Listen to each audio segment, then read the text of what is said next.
Mesdames et messieurs, bonjour.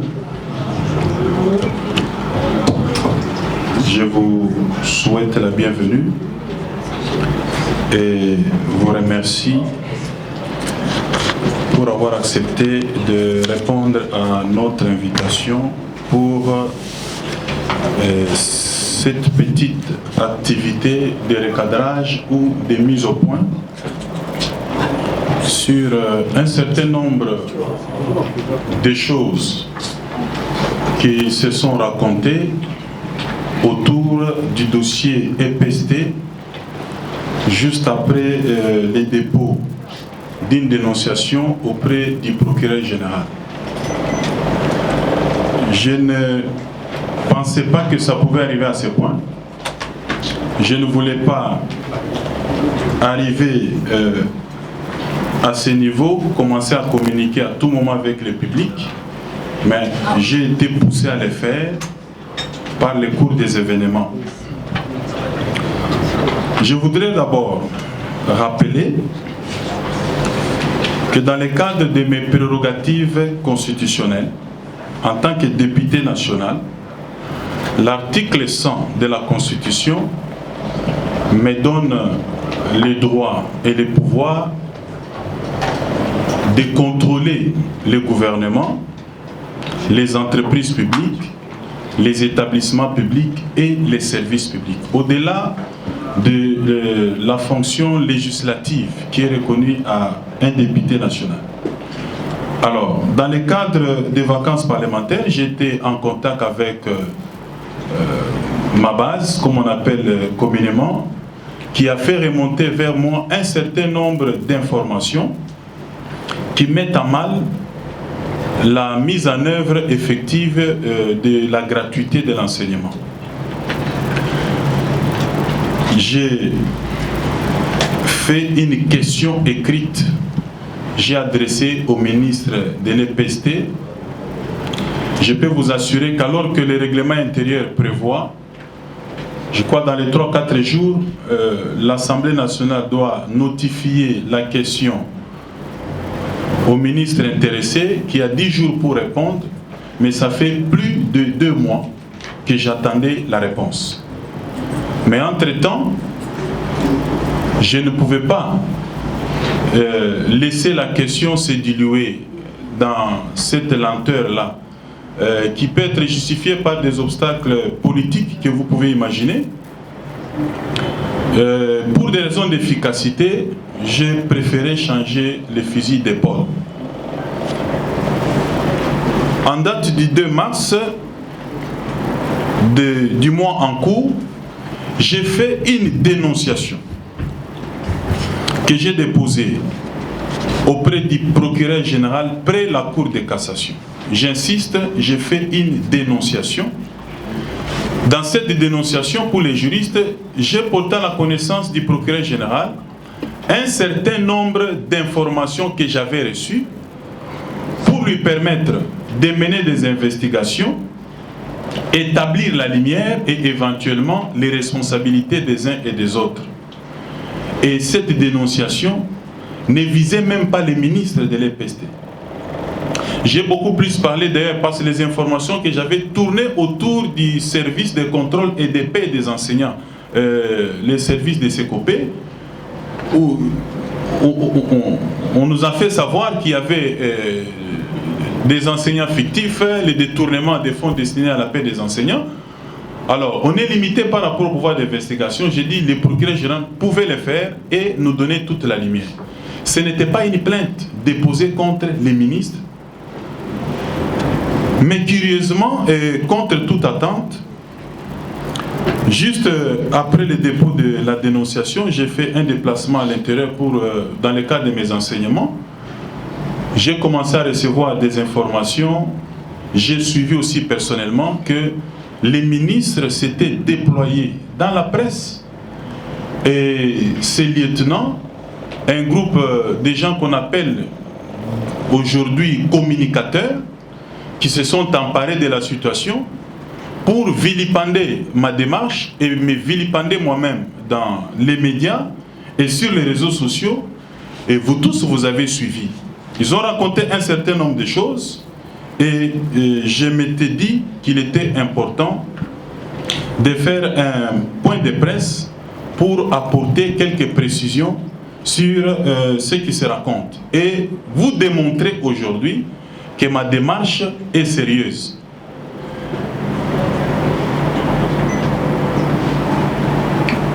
Deuxièmement, à titre toujours de préalable, j'ai entendu dans les arguments que j'ai considérés comme des faux fuyants, que j'avais poignardé le chef de l'État dans le dos,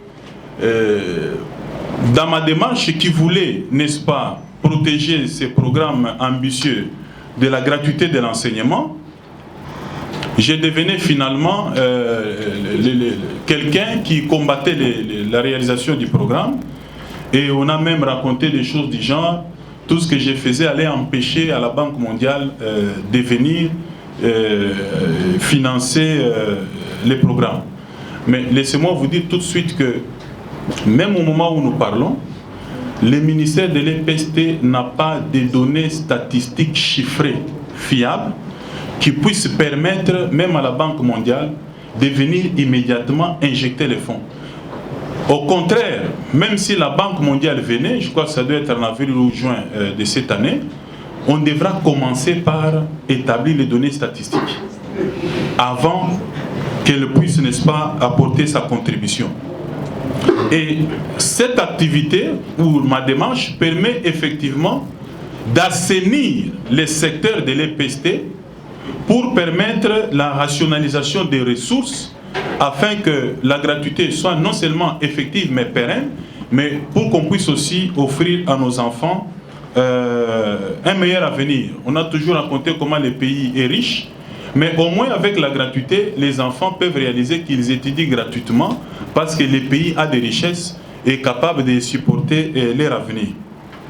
J'ai entendu dire également que l'action était soutenue par le premier vice de l'Assemblée nationale, Jean-Marc Aboun, président de mon parti, ainsi que l'ancien ministre de l'EPSP, Maker Mwang. Pour ceux qui me connaissent, ils savent que je ne réfléchis pas par procuration, je n'agis pas également par procuration. J'ai un certain nombre de dossiers que je suis en train de suivre, notamment la vallée de la Funa, on est en train de spolier ces terrains-là, les marchés Matarikibala, mais personne ne m'a dit qu'il y avait quelqu'un derrière. Et au moment où je vous parle, il y a des ministres sur ces dossiers-là, à qui on a adressé des correspondances, qui n'ont pas réagi. Mais demain, lorsqu'on prendra la tangente sur eux, on dirait également qu'il y a quelqu'un derrière qui est en train de... Comme si, en tant que député national, je ne suis pas capable de réfléchir sur une voie et l'amener à bon port, sans être influencé. Encore que Maker Mwango, qui est député, je n'ai jamais eu même 10 minutes avec lui, même dans un restaurant, ou même debout à l'Assemblée nationale en train d'échanger. À part bonjour, le reste, je ne sais pas. Je ne sais même pas à quel moment on s'est réunis autour de ça. Le président de mon parti, jamais j'ai reçu des instructions dans le cadre de ces dossiers qu'il faut aller mener telle action pour aller nuire tel ou tel autre ministre. Ce sont des faux fuyants. Au lieu de répondre aux vraies questions qui sont posées, on cherche des faux fuyants pour chercher des arguments politiques et politiser la chose. Pourtant, la gratuité de l'enseignement profite premièrement à nos enfants. De 6 à 11 ans, aucun enfant n'est membre d'un parti politique. Mais tous les enfants qui profitent de la gratuité viennent du FCC, du CACH, de la MOUCA, de la société civile. Donc cette histoire de gratuité ne peut même pas être politisée. Les enseignants qui enseignent, ils sont pris en charge, non pas parce qu'ils sont membres de telle ou telle formation politique, mais tout simplement parce qu'ils sont professionnels de la Craie Blanche, ils donnent une formation aux enfants et méritent d'être soutenus. Cette question ne peut pas être politisée. Alors, je ne peux pas comprendre qu'un député national qui agit dans le cadre de ses prérogatives constitutionnelles. Quand vous prenez l'article 100 de la Constitution, il est clair.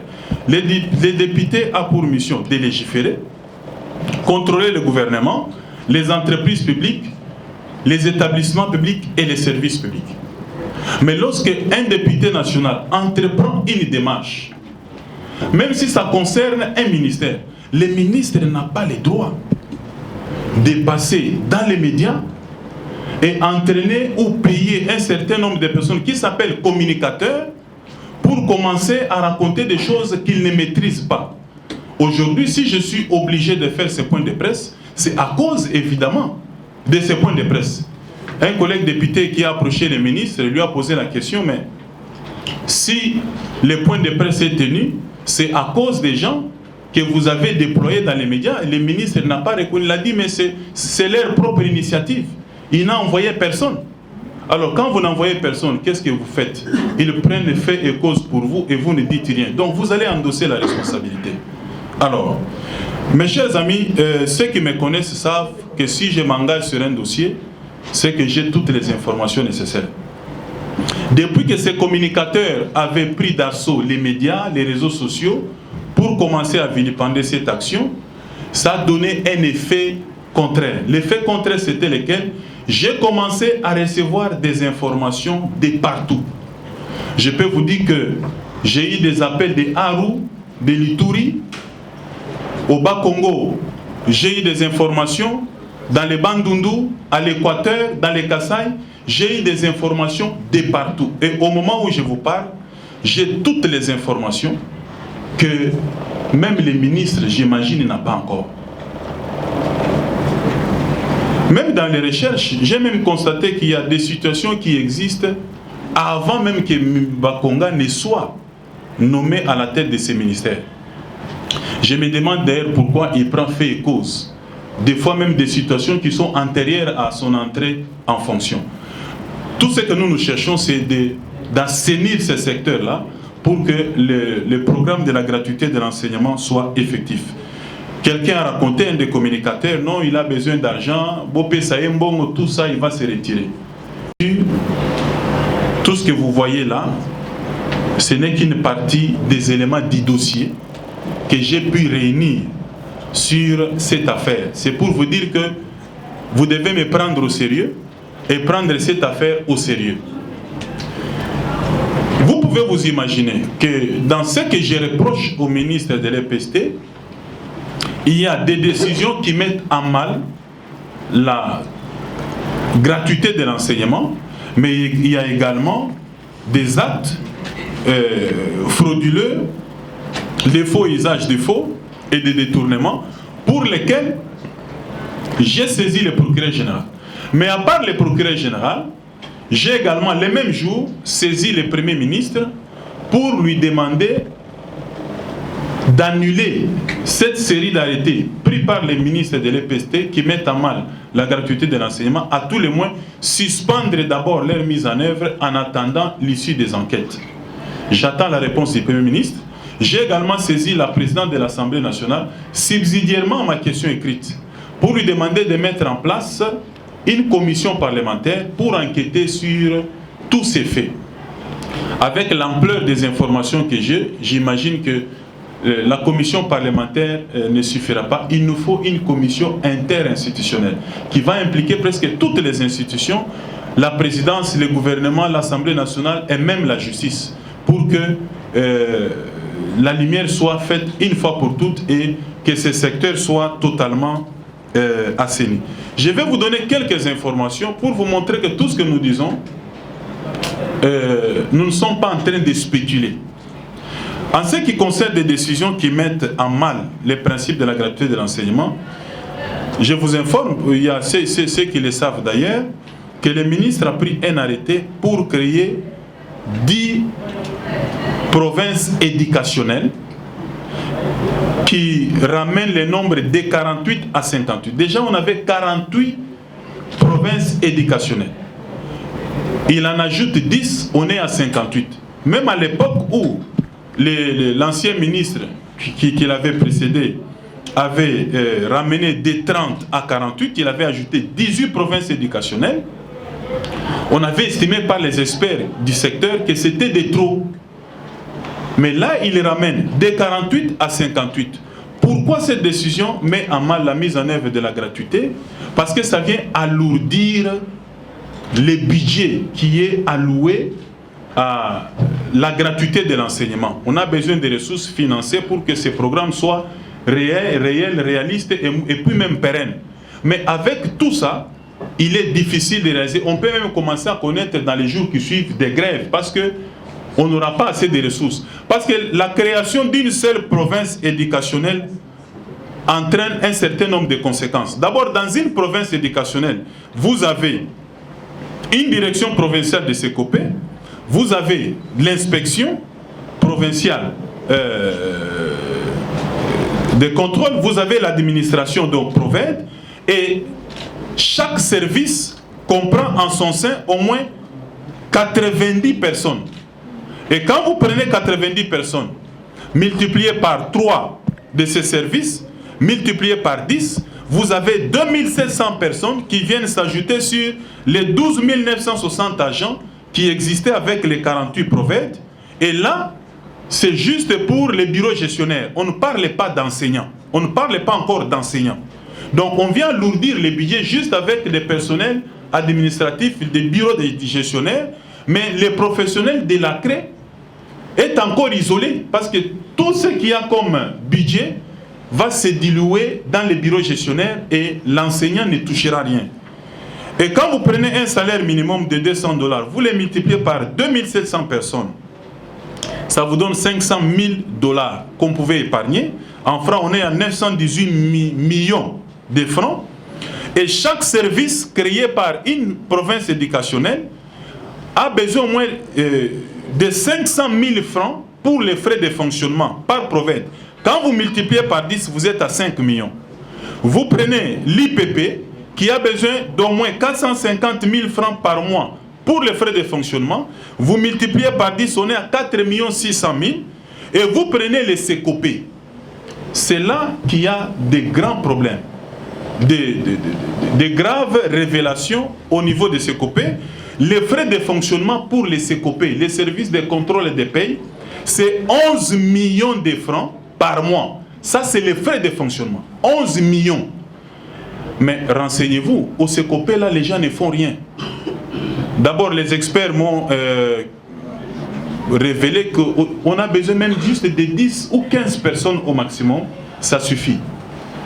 Mais au SECOPE, je vais vous donner les chiffres tout à l'heure, toutes les personnes qui œuvrent au sein du SECOPE touchent des salaires, on peut me dire 4 fois supérieurs à celui qui enseigne réellement sur terrain. Et vous avez au ministère de l'EPST à peu près 50 directeurs qui sont payés pas seulement par le trésor public, mais même au titre de SECOPE parce que les salaires là-bas sont faraminés. C'est comme ça que je ne suis pas surpris de voir qu'un directeur de SECOPE, un service public, qui se permet de tenir un point de presse pour répondre à un élu du peuple. Un député national n'a pas le président de la République, le député national est élu au suffrage universel direct.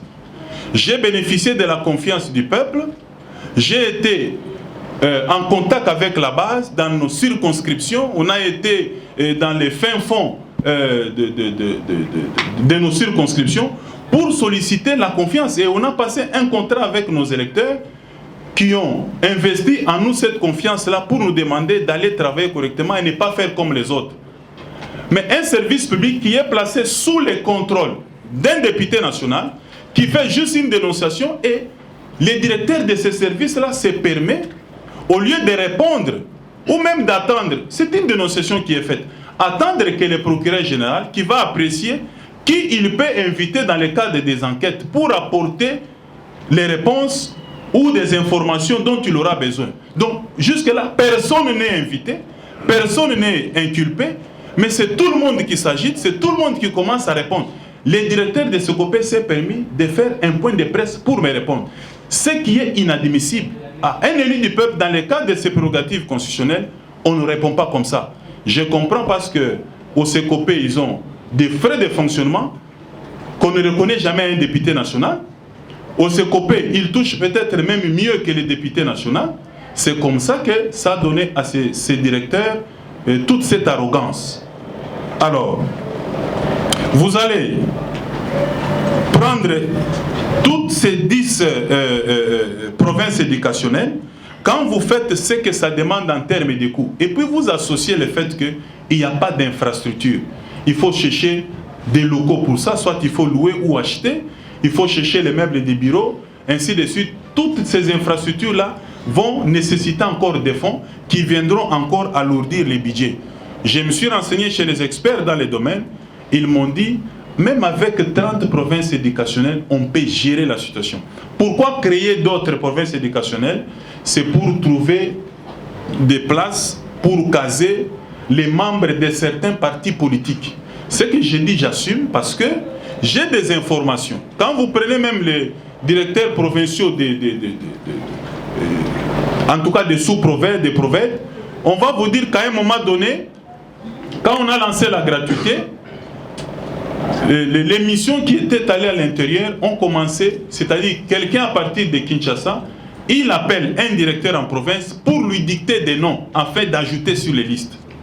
De manière à ce qu'à ce jour, quand on a lancé la gratuité de l'enseignement, il y avait 68 000 nouvelles unités qui étaient connues officiellement.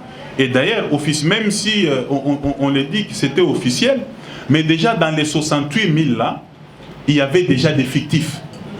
Des fictifs, c'est-à-dire des personnes qui ne sont pas professionnels de la craie blanche, ils n'enseignent pas, mais on a juste mis les noms pour qu'à la fin de chaque mois, qu'il aille recevoir 750 000 francs à la banque. Alors on est allé de 68 000 à plus de 500 000 nouvelles unités. Alors quand vous prenez 500 000 nouvelles, 68 moins 520 000, faites le calcul, 500 000 agents moins 68. Alors vous voyez le nombre de nouvelles unités qu'on a ajoutées, multipliées par leur salaire. Je peux vous assurer qu'il est difficile de réussir la gratuité dans ces conditions. Et pourtant, je peux même prendre le risque de l'affirmer, que si on peut assainir ce secteur, rien qu'avec nos propres ressources, sans attendre les bailleurs de fonds, nous pouvons financer la gratuité nous-mêmes.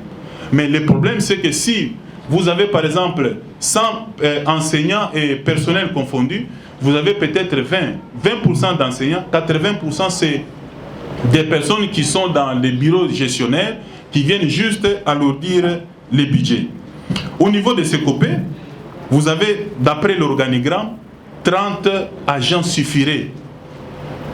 Mais officiellement, on est à 55. Mais quand vous prenez les listings des pays, j'ai des preuves. Tout celui qui doute, je vais lui balancer tout ça à la figure, il va voir. Tout ce que j'affirme, il y a des preuves. Et vous allez voir.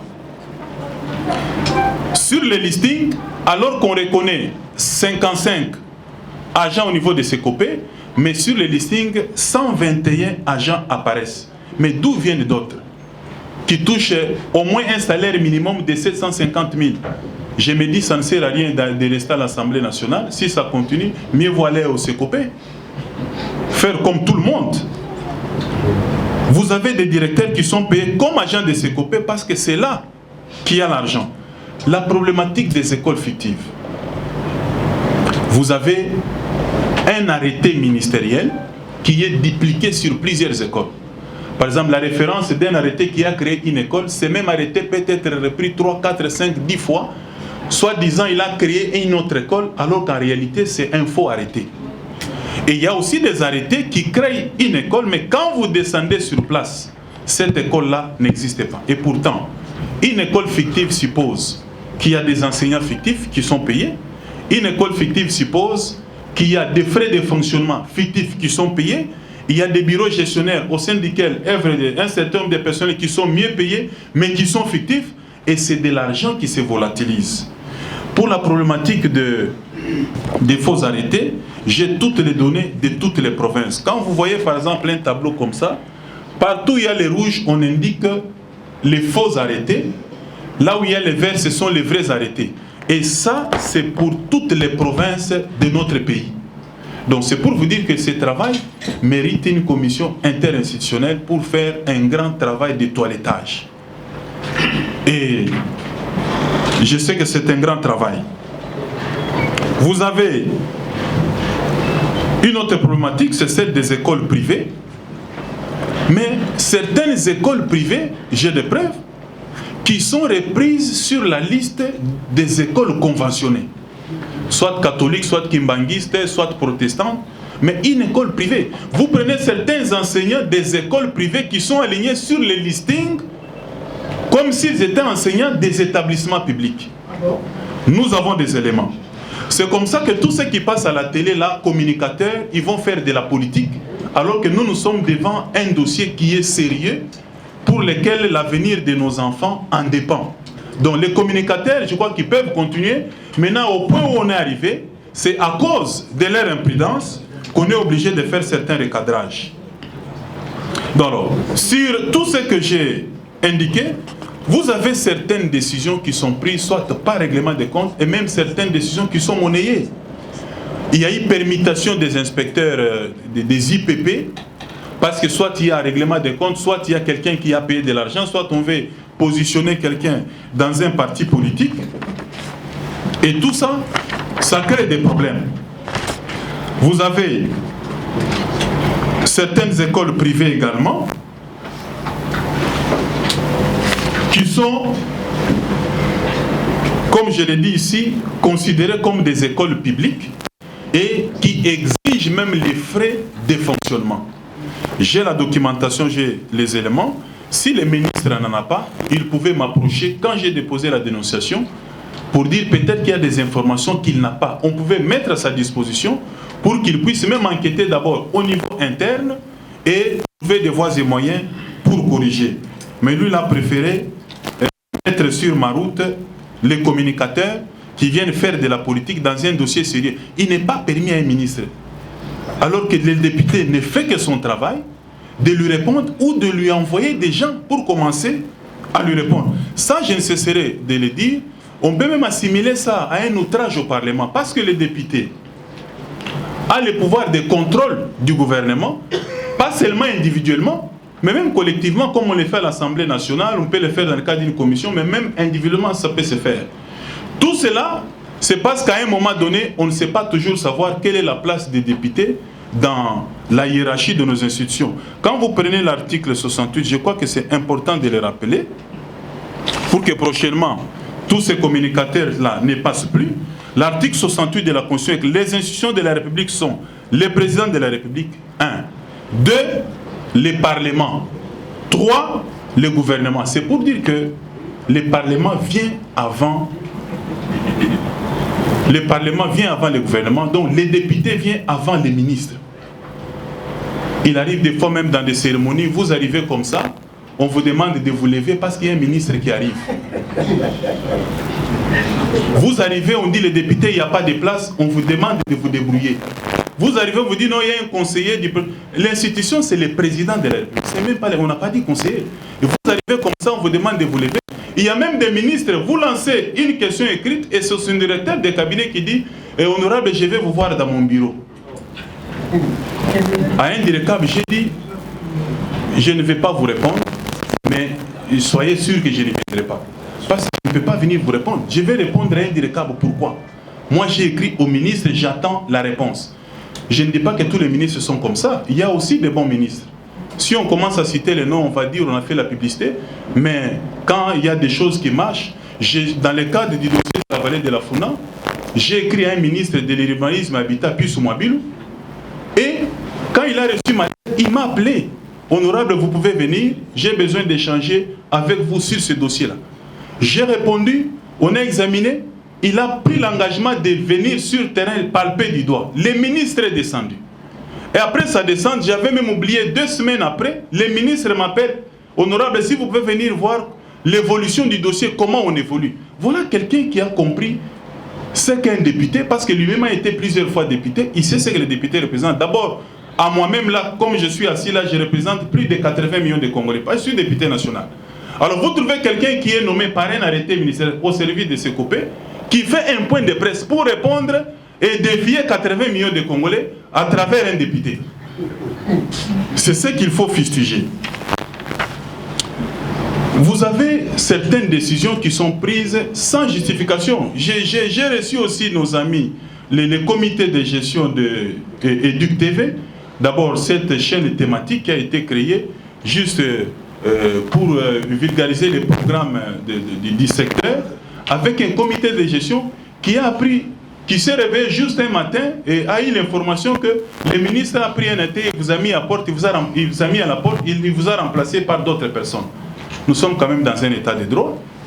Ça ne peut pas se passer comme ça. Les fonctionnaires de l'État, vous vous réveillez le matin, on vous signifie n'entrez plus parce que le ministre vous a remplacé et ces fonctionnaires-là se retrouvent dehors, contre lesquels il n'y a même pas une action disciplinaire qui avait été diligentée contre eux, aucun grief, et ils se retrouvent dehors. Alors, c'est parmi des choses qui mettent à mal la gratuité de l'enseignement. Il y a des détails, par exemple, sur l'Info 7. Quand je dis Info 7, je crois que les professionnels des secteurs, ils comprennent. Tout ceci, si nous le disons, ce n'est pas un conflit personnel contre les ministres. Comme je l'ai dit ici, je n'avais pas déposé une plainte contre lui. Je n'ai rien contre lui. Je n'ai même pas l'ambition de les remplacer. Je n'en ai pas besoin. Dans tous les cas, c'est un poste qui est réservé au FCC. Je ne l'occuperai jamais. Donc, ce qui me préoccupe, c'est l'avenir de nos enfants qui sont apolitiques, qui ne connaissent rien de la politique, pour qui nous devons faire quand même. Ce programme a permis à plus d'une dizaine de millions d'enfants de prendre, même de reprendre les chemins de l'école. On doit quand même s'en féliciter. Et certains parents ont été épargnés de dépenser les frais de Minerva, les frais de ceci, de cela. Aujourd'hui, ils peuvent économiser à cause de cette affaire de la gratuité. Donc, c'est une affaire de tous. Ce n'est pas une affaire personnelle, ce n'est pas un conflit, comme on le voit des fois dans les réseaux sociaux. Tony Mwaba contre Willy Bakonga, il y en a qui nous exportent même sur les rings, ils nous font porter des gants sur les réseaux.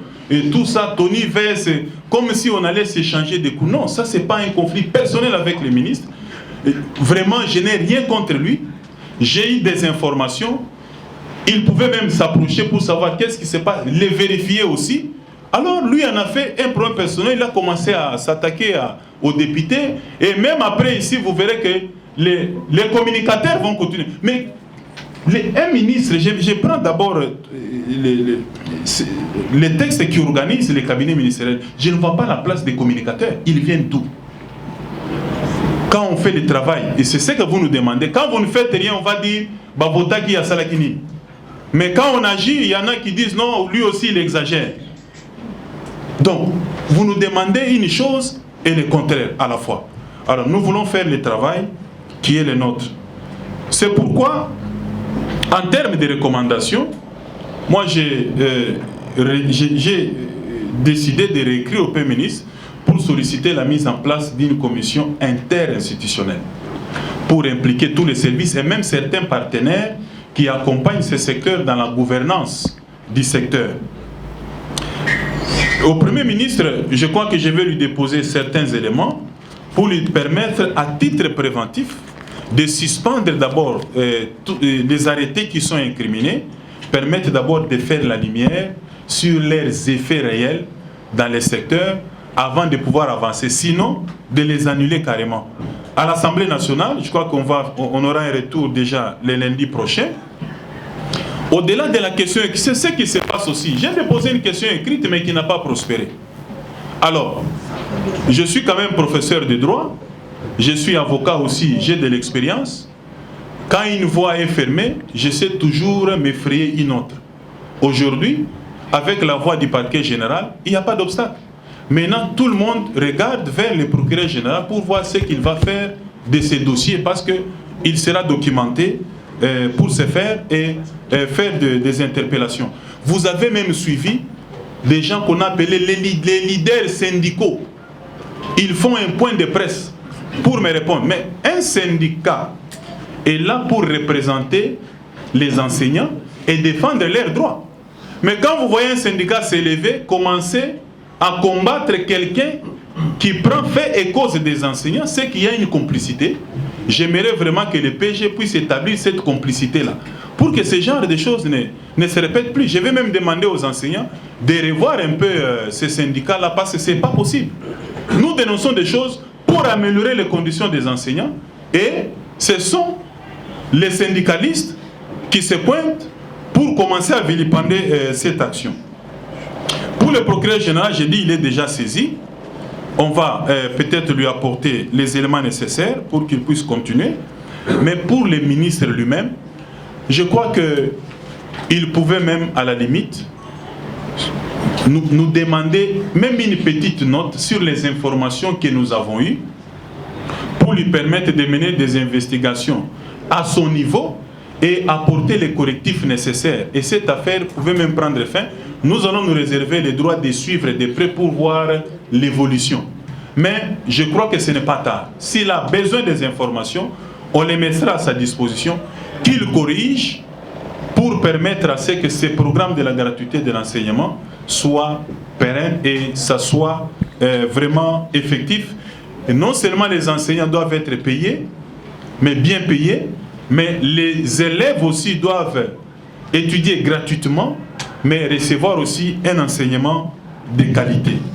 Voilà, mes chers amis de la presse, les quelques précisions que je voulais vous apporter par rapport à ma démarche au sujet de ce que la dénonciation que j'ai déposée chez le procureur général a donné lieu à une agitation qui ne se justifie pas. Vous apprenez qu'on a déposé une dénonciation, on ne vous a pas cité, on ne vous a pas encore invité, vous commencez à vous agiter. C'est ce qui a donné lieu à ce que nous faisons aujourd'hui. Et les ministres, je crois qu'il va suivre. Tout ce que vous voyez là, ce sont des données qui attestent tous les faits que je suis en train de dénoncer dans ce secteur. L'objectif, ce n'est pas avoir la tête du ministre. Dans tous les cas, même s'il est remplacé, tout celui qui viendra là, si il évolue sur le même chemin, nous allons aussi le rencontrer. Mais le ministre doit faire son travail. On n'a pas besoin qu'il parte, mais qu'il corrige. Qu'il corrige les choses à son niveau pour que les choses puissent réussir. Je crois que ça sera aussi son honneur. C'est le premier ministre d'État qui a été nommé après avoir lancé ce programme de la gratuité. Mais si ce programme passe, il réussit, je crois que tout le monde lui jettera aussi des fleurs. Voilà l'essentiel de ce que j'avais en termes de recadrage. Et je reste à votre disposition pour les plus amples détails. Je vous remercie. Merci beaucoup, honorable, pour toutes ces précisions.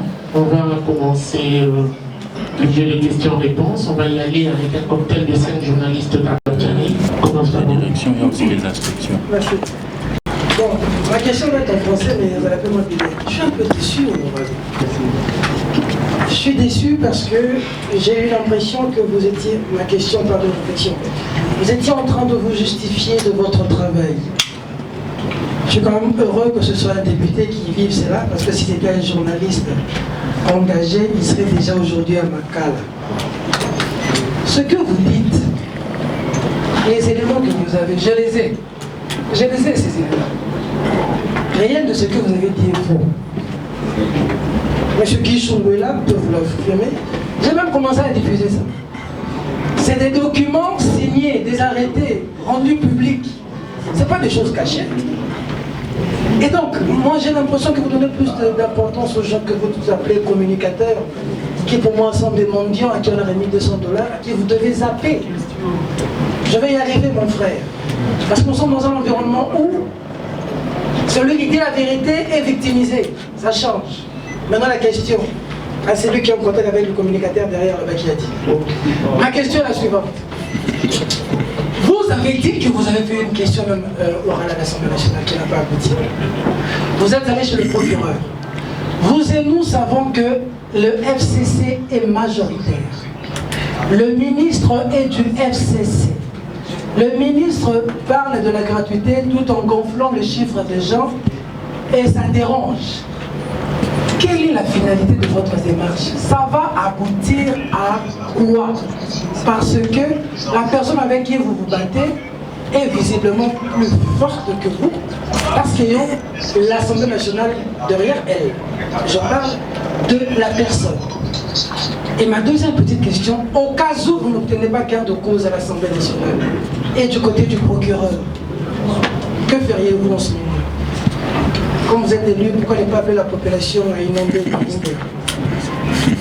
Et deuxième préoccupation, avec cette démarche, toutes ces enquêtes, voyez-vous une volonté de menacer le programme, le vaste programme de la gratuité de l'enseignement du chef de l'État? J'aimerais comprendre votre démarche. Votre démarche est de sauver l'honneur des qui est martyrisé par les ministres, par ses sbires. Pour votre honneur, c'est votre démarche, c'est de sauver la gratuité de l'enseignement du président de la République qui patauge selon vos déclarations faites ici. Merci. Vous dites que vous avez déjà déposé votre plainte au niveau du procureur. J'aimerais savoir si l'instruction est déjà en cours et que vous tenez ce point de presse. Ne pensez-vous pas que vous enfreignez la loi qui dit que s'il y a un dossier en instruction, vous avez besoin de pouvoir en parler, faire des commentaires là-dessus? D'abord, Peter Tiani, du Vrai Journal. Je ne suis pas en train de me justifier. Je suis en train de faire un recadrage. Parce que je me dis, dans notre pays, il y a eu peut-être une mauvaise habitude que quand on voit député entreprendre une démarche, ça veut dire qu'il y a une autre finalité. Mais ce n'est pas mon cas. Parce que ça, j'ai suivi et les gens m'ont rapporté de ce que les ministres et ces communicateurs ont essayé de distiller, n'est-ce pas, dans l'opinion. Mais s'il faut aller tout droit vers vos questions, ça va aboutir à quoi? Parce que les ministres à la majorité, non. Mon cher ami, je crois que j'ai souligné ici que ce sont les enfants qui sont concernés, de 6 à 11 ans, l'école primaire. Ces enfants ici appartiennent à tous les parents, quelle que soit leur tendance politique. Ces enfants sont apolitiques, je vais dire. Alors, je me demande comment on peut considérer que la question de la gratuité de l'enseignement ne concerne pas les FCC, il faut bloquer. D'ailleurs, cette approche-là, je pense qu'elle est même différente de ce que j'ai lu dans la presse. On considère que c'est les gens du FCC qui utilisent un député cash pour faire tomber celui-là et le remplacer par un autre. En fait, c'est ce qui est dit. Donc, si on va avec ce que j'ai lu dans la presse, ça veut dire que même la majorité là ne va pas jouer, il va partir. Donc moi, ce n'est pas mon problème, moi, ce n'est pas la préoccupation que les ministres soient là ou pas. Je n'ai même pas besoin de citer son nom. Moi, je vois les décisions qui sont prises, comment on peut les recadrer pour que ceci soit vraiment une réussite. Voilà maintenant les problèmes dans notre pays. C'est comme ça que tout le monde veut les changements, mais personne ne veut changer. On veut que les changements viennent d'autres personnes, mais pas de soi. Mais si rien n'est fait, qu'est-ce que moi je vais faire? Mais on dit toujours que les chiens aboient et la caravane passe. Même si la caravane passe, mais on se souviendra quand même qu'il y avait un chien qui avait aboyé. Et c'est ce que j'ai fait. Donc cette affaire, c'est une affaire de tous. Si on a besoin du changement, le changement c'est une affaire de tout le monde. Ce n'est pas une affaire d'un seul individu. Mais si ça n'arrive pas, tout ce que nous dénonçons, ça veut dire que dans cette démarche, je ne suis pas accompagné et tout le monde devient à ce moment-là complice. Mais je ne pense pas que tout le monde bénéficie de tous les détournements qui se font dans ce secteur. Tout le monde n'est pas concerné. Alors, aussi, à titre individuel, j'ai fait ce qui me revient en ma qualité de député national. Je n'ai que 5 ans d'ailleurs. Les jours où mon mandat prendra fin, je cesserai d'en parler. Parce que j'aurais perdu toute légitimité de porter ces dossiers sur la place publique.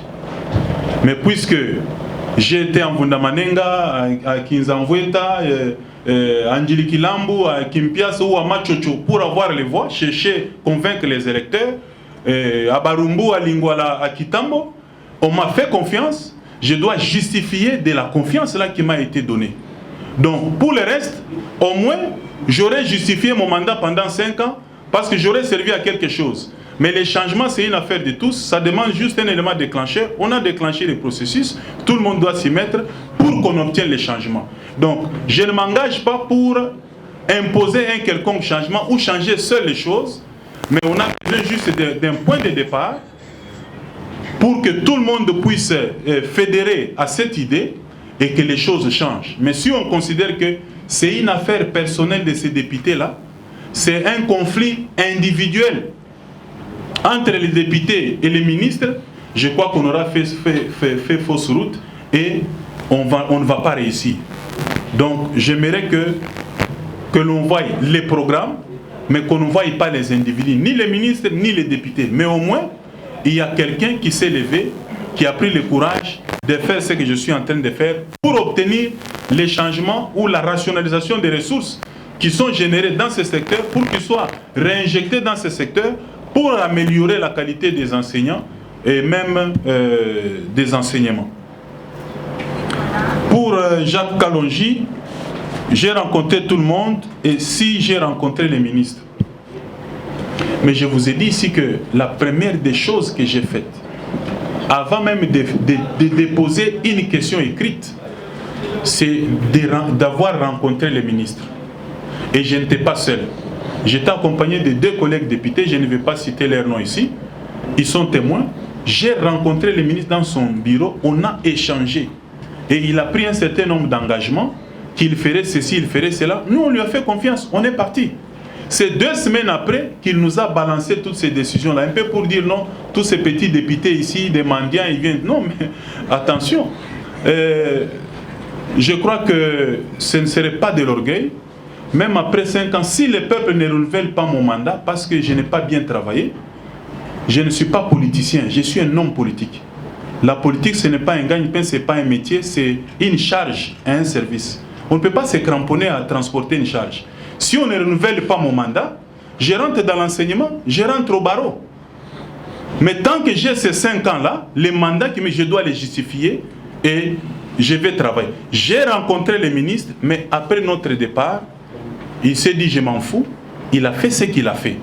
C'est comme ça que je vous dis, il y a des ministres aujourd'hui qui se considèrent toujours comme supérieurs aux députés. Peut-être il roule avec tout un bataillon de policiers, il a un certain nombre d'avantages, peut-être que le député n'a pas. Il oublie que le député est au-dessus de lui. Je crois que par ça, tous les membres du gouvernement doivent comprendre qu'il y a une épée de Damoclès qui pèse sur eux, c'est le député national. Et il faudrait que ce respect-là soit toujours rappelé. J'ai donné l'exemple des ministres, il y a des bons, ils vous reçoivent. Il y en a d'autres, vous les rencontrez au couloir, j'ai vu un collègue se plaindre qu'il rencontre les ministres au couloir, lui dit, mais vous êtes venu ici comment? Moi je ne vous attendais pas. Mais quand vous voyez un député venir, je connais des ministres, quand vous arrivez, même s'il a des gens à l'interdit, ça c'est d'abord un élu du peuple. C'est comme si ces 80 millions de Congolais qui étaient venus, il les reçoit d'abord, avant tout le monde. C'est comme ça que ça fonctionne. Mais il y a chez d'autres, ce n'est pas de l'acharnement sur les membres du gouvernement. On rappelle seulement que le député a été élu. Il a une confiance du peuple. Mais le ministre a bénéficié de la confiance du président de la République.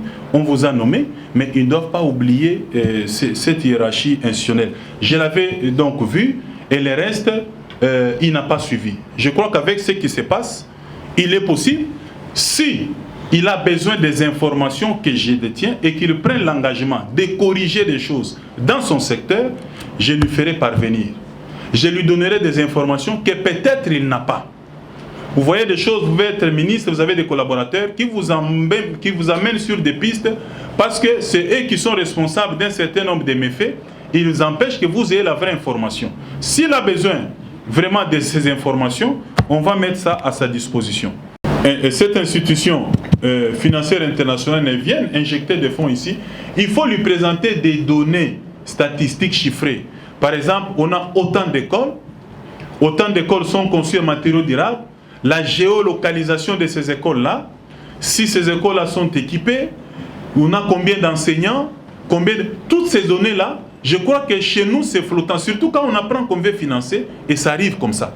Nous devons d'abord assainir nous-mêmes les secteurs avant que ces bailleurs de fonds ne viennent. Donc ce que j'ai fait, c'est pour d'ailleurs accompagner non seulement les programmes, mais aussi faciliter le travail des bailleurs de fonds. Les bailleurs de fonds viennent pour financer la gratuité, au profit des enfants et au profit des enseignants. Ce n'est pas au profit des fictifs.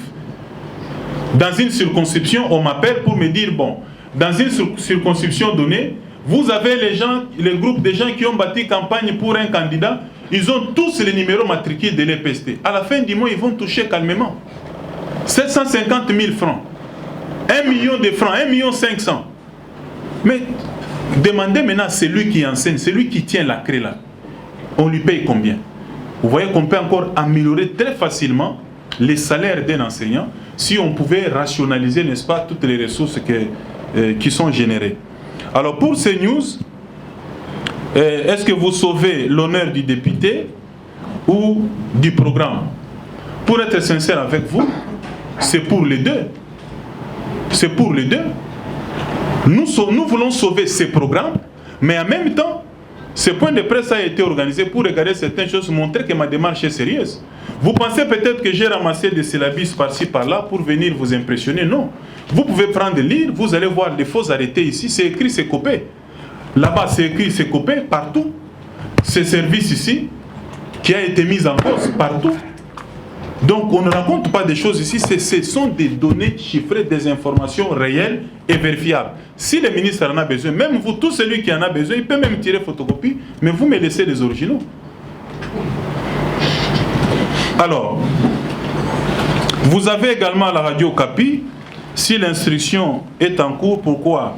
Ce que je suis en train de faire, je suis en train d'enfreindre la loi, parce que il y a un dossier en cours. J'ai saisi le procureur général. D'après les collectifs, parce qu'il y a un collectif d'avocats qui est sur les dossiers, d'autres vont s'ajouter pour suivre les dossiers. Avec ce qu'il y a eu, la remise et reprise, au niveau de l'administration, il y a eu un peu de la lenteur. On n'a pas encore attribué les dossiers. Je crois qu'avant la fin de la semaine, les dossiers seront attribués à un magistrat à qui les éléments seront déposés. Je ne commente pas l'affaire en cours, parce que dans tous les cas, l'instruction est secrète. Je n'ai pas écho du secret de l'instruction pour venir faire état ici. Je ne viens pas vous donner le compte rendu de l'instruction du dossier au niveau du parquet général. Ici, c'est un recadrage sur des choses qui ont été distillées dans l'opinion. Vous savez que le capital de l'homme politique, c'est la réputation. On ne va pas laisser ça comme ça. C'est comme ça que j'ai voulu juste apporter ces éclaircissements pour essayer de dissiper tout ce que les communicateurs qui sont reniés aujourd'hui par le ministre lui-même, on m'a confirmé par un collègue, ont essayé de faire. Le ministre lui-même, il était surpris de voir que des gens sont passés, qui se sont donnés eux-mêmes du travail. Je ne sais pas si c'est devenu aussi un métier libéral, pour commencer à parler honneur pour le compte des ministres. Je me dis demain, même les PG à suivre, on va demander aux PG d'interpeller certains communicateurs pour venir déposer et présenter leurs dires et moyens par rapport à des choses qu'ils ont débitées dans la presse. Merci.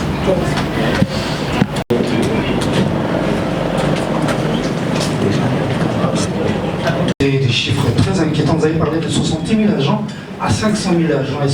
En termes de précision, on avait juste besoin d'avoir le récadrage. Est-ce que c'est le secteur seulement de l'enseignement ou c'est le corps administratif? Et puis, un autre aspect, vous avez dit que vous avez vu le ministre. Il a montré quand même la bonne foi de vous recevoir. Est-ce que, de votre côté, est-ce que vous avez bien présenté les faits? Est-ce que vous avez bien présenté la gravité de fait? Parce qu'après, il n'y a pas eu de gain de cause. Est-ce que vous rassurez à bien expliquer ou bien les faits n'ont pas été bien expliqués auprès du ministre de l'Enseignement? Vous pouvez vous rapprocher. Maître Miguel Kikwa, avocat. Parce que la République doit être délivrée de ses craintes et les programmes de la gratuité doivent réussir. C'est ça vous. Professeur d'université en faculté de droit de l'UNIKIL et un avocat qui a de l'âge au parole. Vous avez opté de dénoncer au lié, parce que vous détenez les éléments probants qui écrasent tout doute et qui font état de actes liberticides ou arbitraires imputables au ministre. Pourquoi utiliser la douceur en dénonçant au lieu de conseiller les victimes directement à saisir le PG par voie de plainte? Pourquoi cette douceur? Cas de Photopost TV, vous avez dit ne pas avoir accusé le ministre, mais il a répliqué en envoyant ses communicateurs. Pensez-vous que cette démarche cache-t-il quelque chose? Voilà pourquoi vous avez organisé ce point de presse. C'est l'idée qui coûte de communication, justement parenthèse, que le Macamou a envoyé de la Sina. tant que je suis là, vous ne pouvez pas qui a déjà ma carte. Vous voyez la fin, tant que je suis là. Sur le qui est pas qui est là, les amours à la police qui dit comment déclamer la force. Et on a rappelé la roue. De la Best Télévision, je pose ma question. Les lots de Moni Bété, le Fongami, où l'État est allé manquer. Ceux qui étaient ministres à Monique, l'école où ils allaient à Batou, et bon, on a comme l'État, ma baisse à l'Iwan. Et pas y cani, mon toit à une école où il y a, à Kogi Kokende, au bon, on a et comme l'État. Mon toit n'a pas à l'Iwan. Merci. Bon, je n'ai pas dit qu'une école privée ne peut pas devenir publique. C'est une situation où les promoteurs d'une école privée cèdent totalement cette école désormais pour qu'elle appartienne totalement à l'État, que ce soit une propriété de l'État. À ce moment-là, l'école sera soumise au régime juridique des écoles publiques. Mais ici, c'est un cas de fraude qui est documenté, où une école privée, nous avons un arrêté d'une école privée qui a été agréée, mais plus tard, cette école-là est en train de solliciter les frais, de réclamer les frais de fonctionnement qui étaient financés à un moment donné, et après on a arrêté. L'école privée a commencé à revendiquer comme si elle avait les statuts d'une école publique. Ça a été constaté également et même dénoncé. Alors, vous voulez savoir comment c'est impossible qu'une école privée soit alignée sur les listes des écoles publiques. Mais peut-être après le point de presse, vous pouvez vous approcher, je vais vous montrer comment une école qui a été créée en telle année avec les références comme école privée, mais qui se retrouve sur les listes des écoles répertoriées comme école publique. Donc c'est du réel, on n'est pas en train de spéculer. Alors, le premier intervenant parlait de est-ce que c'est un problème qui est lié juste au secteur ou de l'administration en général. Je ne voudrais pas m'étendre sur plusieurs pistes au point de perdre peut-être la boussole ou l'efficacité. Je suis concentré sur le dossier EPSP. Si les éléments que nous avons en possession permettent à ce qu'on aboutisse à cette conclusion-là, on n'hésitera pas de le dire. Et là, les autorités publiques prendront leurs responsabilités. Vous avez dit si j'avais bien présenté les choses chez les ministres. Bon, je ne sais pas comment il faut présenter les choses chez un ministre. Comme je suis en train de l'expliquer là, je crois que je suis quand même compris. Mais au-delà de l'entretien que j'avais eu, il y a eu même une question écrite. Mais quand la question n'est pas comprise, le ministre ne peut que, soit même par écrit, me demander des éclaircissements sur mes préoccupations. C'est clair. Mais quand quelqu'un ne vous répond pas, ou il vous répond négativement par rapport à votre démarche, c'est qu'il a compris la démarche, il a compris la préoccupation et il vous a répondu négativement. On ne va pas se voiler la face. Alors, Congo Belge, effectivement, je disais d'entrée de jeu que si les ministres avaient compris que le député a agi dans le cadre de ses prérogatives constitutionnelles, il n'allait pas me répondre dans la presse. Il pouvait même m'écrire pour m'approcher. Est-ce que je peux avoir les éléments que vous avez pour me permettre aussi de mener des enquêtes au niveau interne? Les problèmes allaient s'arrêter là. Alors, quand j'ai saisi le PG, c'est pour porter, je l'ai dit ici à sa connaissance, d'un certain nombre d'informations que j'ai reçues. En tant que député, je n'ai pas le pouvoir de perquisitionner un service comme Secopé, réclamer les listings, commencer à fouiner, non. Mais le procureur général a tous ces pouvoirs-là, il peut les faire.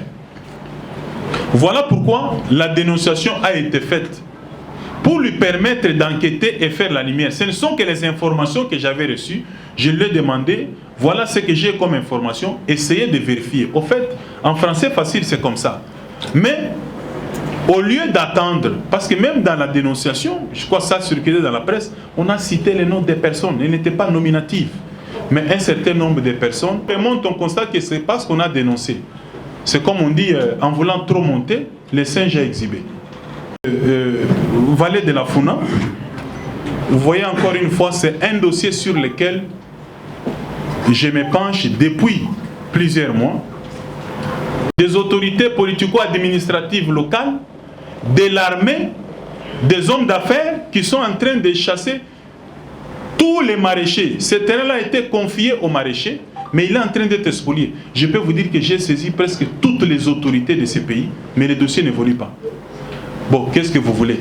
Maintenant, si nous conduisons les ministres du secteur devant les PG, bon, on a arrêté un maraîcher, pourquoi? On l'arrête juste pour l'intimider et amener aux autres maraîchers de fuir et abandonner leurs plantations, et vous trouvez les gens en train de construire dans les marécages.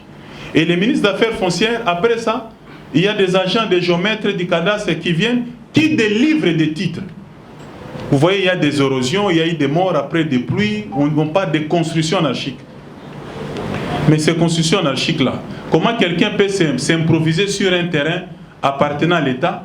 Il construit avec l'autorisation de bâtir que l'État donne, et à la fin, c'est le même État qui délivre les titres. Alors, finalement, qui est responsable? C'est l'État ou ce sont ces personnes-là qui construisent? Donc, c'est une information que j'ai ce matin, mais nous allons encore suivre. Encore une fois, ce sont des dossiers simples, mais quand vous allez prendre une autre dimension, les communicateurs de ces ministres-là viendront encore pour chercher à répondre aux députés nationaux. Et les mêmes causes produiront les mêmes effets.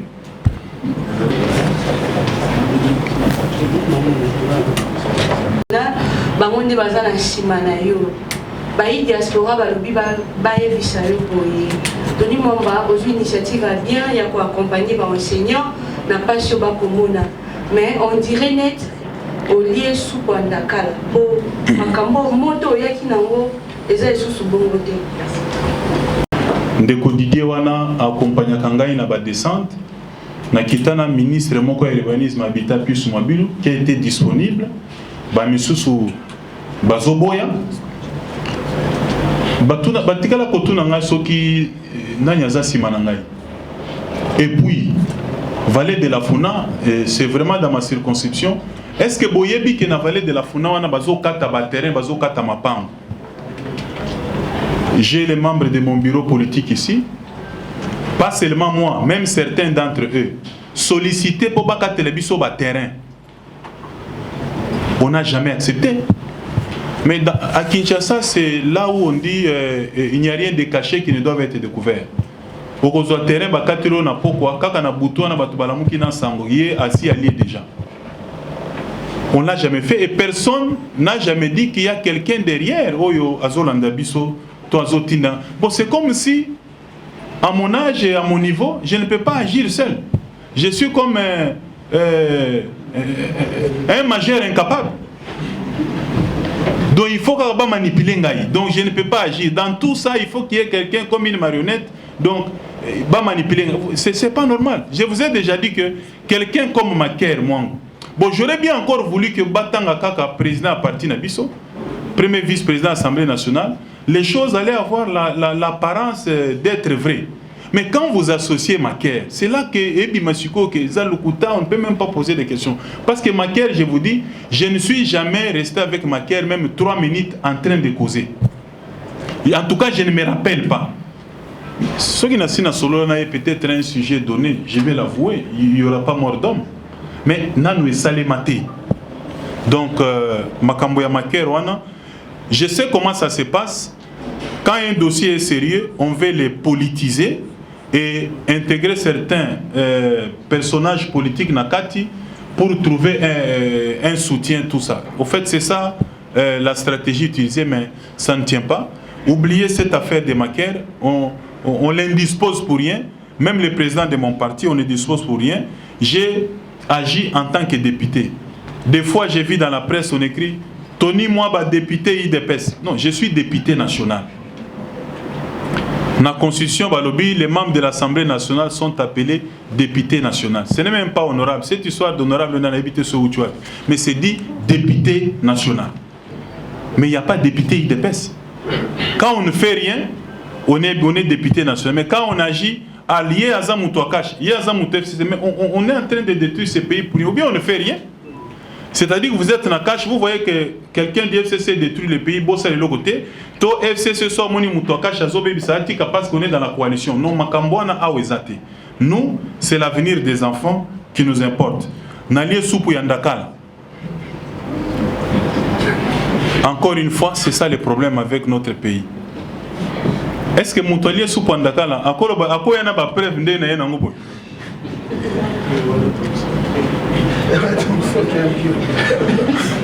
Donc, je ne sais pas comment répondre. Ce sont des suspicions habituelles. Les gens, je ne vois pas assez d'accompagnement dans cette démarche. Il y a des gens qui n'attendent que les points de faiblesse. Il y en a, au bazo de la kaka que, et là comment quoi ça les marrons ah toi ebisaki bino. Ezaïli Kamboya soupe ndakala ndakala siko ya meli. Franchement, nalinga ndakala mingi nalia ndakala menamela soupe ndakala. Alors, bamisusu balobi vice-ministre Nabino ya Kachinde azo manipulé yo. Ce n'est plus Maker, ce n'est plus le président Jean-Marc. Vous voyez qu'on est en train de chercher quand quelqu'un est dans les déséquilibres. Azolo kailo comme quoi attends était mon quoi s'appuyer non mais moi ils étaient ils sont simba ils ont quoi ça donc des problèmes ça mais je peux même vous révéler que depuis Makambo et Bandi tous ces éléments je les ai obtenus ailleurs même les vice-ministres ya EPST Oyaza ya cash n'a même pas un seul appel naïe je n'ai même pas reçu son bip. Quelqu'un m'a dit, il semble qu'il se réserve pour ça à Bengio, à l'Obimao, Bomamoto, à la pas en accord. Maintenant, tout le monde veut sauver aussi sa peau. Nous avons vu les ministres passer, ils sont salués, non, ils sont en bon terme. Ça veut dire quoi? Nous, on peut interpréter autrement. Ils sont en bon terme, c'est-à-dire quoi? Vous voyez? Alors, je peux même vous dire que ce vice-ministre, depuis qu'il est nommé, Yenanga Totikala Kokutanate. Je ne connais pas où se situe son bureau. Je l'ai dit parce qu'il n'y a eu aucun besoin au Yokosengana qui ne devait rien jusque-là. Mais il peut vous confirmer, je ne l'ai jamais rencontré, ni dans son bureau, ni en dehors de son bureau. Et ça, c'est la vérité. Finalité à action. Excusez-moi. Donc, finalité à action, Ezali, Toye Banakozwa, ba disposition nyonso. Ministre a annulé la décision nyonso oyo azui oyo ezali na effet ya kobebi sa programme mise en œuvre ya programme ya enseignement soki akozwa azui décision ayebite conséquences na yango soki to échanger on peut lui montrer l'impact négatif ya ba mesure azui sur la réussite de la gratuité. C'est wana finalité. Finalité mususu ezali ba décision mususu azui arbitrairement oyo et violer ba droit mususu ya ba fonction sous ba comme nakao ya Educ TV. Mutoye na tongo kaka na musala bino balobi boko ta na birote balongoli bino. Omoni comité de gestion wana ya Educ aye azui clé a fongola bureau boy ba changer cylindre. Ba bengana mutunde wana. Un fonctionnaire de l'État, vous ne lui reprochez rien. Il n'a commis aucune faute, aucune action disciplinaire. Alongwe Kakaboy. Parce qu'il faut mettre quelqu'un, soit recommandé dans un parti politique, on ne fera pas des choses comme ça. D'ailleurs, Batouana, gestionnaire à Educ TV. Moi, je ne suis jamais passé dans Educ TV. Je n'ai jamais suivi cette chaîne-là. Je n'ai pas apprendre des cas dans Makamboy. Donc, je suis gestionnaire. Mais je suis tombé sur les informations. Mais comme c'est quand même un cas d'arbitraire, et c'est un ministre de la réhabilité pe Batouane basali le côté balamuka na tongo bolongwe balobi boko tate barobeta bino et puis c'est fini. Donc ces gens doivent être réhabilités parce qu'il n'y a pas de raison que ballon c'est des mesures comme ça. Il y a des inspecteurs des IPP comme ça oyo aye kaka boy balongo les ba remplacer en plein milieu il y a année scolaire. Ça ne se fait pas. Bazoka montagne scolaire et si l'évaluation l'évaluation là où makambo kenda kite vous essayez d'ajuster et remplacer au comme makambo moko boité na katika tiono longwa ou bien olongwe ministre mutalobi et puis on demande aux policiers qui vont te conduire jusqu'à la porte à l'Eosa Libanda, et puis carrière est silie. Entre-temps, le salaire n'est plus perçu. Mais attends, on sait que au tikalata fonctionnaire, pamba, sans affectation ou sans fonction, aux aura salaire. Même dans salaire, bakati. Ou si ko bakomi NI non payé. Donc il y a NI, je ne sais pas, bakomi dans l'informel. RTGA, pour le ceux qui n'ont pas école privée, il y a ministre paysan. Encore une fois, c'est la preuve que je n'ai rien contre les ministres. J'ai appris que les promoteurs des écoles, je vous avoue que Naïbi ma combo école n'a été, mais si quelqu'un connaît les noms de ces écoles, il peut s'approcher dans la liste des écoles privées aux alliés qui bénéficient de frais de fonctionnement et que combo et alliés, on ne manquera pas de les dire. On ne manquera pas de les dire. On va les dénoncer. Voilà. Merci beaucoup. Je pense qu'on a fini pour aujourd'hui. Nous allons résumer ce temps de partage avec la presse.